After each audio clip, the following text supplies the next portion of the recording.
আমি খেয়াল করে দেখেছি ছুটির দিন যতই ভাবি দেরি করে উঠবো, কিন্তু না, সেদিনই তাড়াতাড়ি ঘুম ভেঙে যায়। একদিকে ভালোই হয়েছে, কিছু কাজ আছে সেগুলো সেরে নেওয়া যাবে।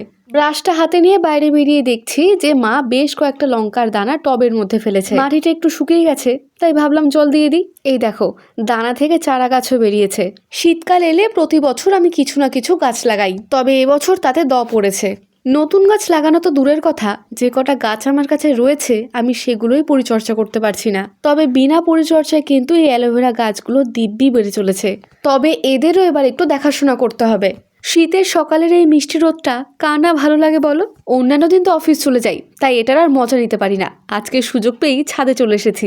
এনারাও এখন বেশ ভালোই আছে, হাসছে খেলছে আর সারাদিন ডেকে বেড়াচ্ছে। মা খেতে রাখছে বলে ঘুরোঘুরি সেরে হাত মুখ ধুয়ে নিচে চলে আসলাম। শীতকাল তো পড়ে গেছে, এখন একটু গরম গরম লুচি না হলে কি ভালো লাগে বলো?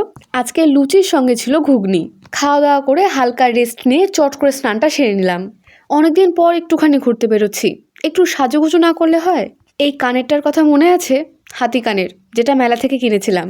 তাড়াহুড়োর মধ্যে কি করবো আর কি না করবো কিছুরই ঠিক থাকে না, তাই হালকা করে লিপস্টিক আর কাজল পরেই বেরিয়ে পড়লাম। কোথায় যাচ্ছি সেটা না হয় পরের ভিডিওতেই দেখাই। এখনের মতন টাটা, দেখা হচ্ছে নেক্সট ভিডিওতে।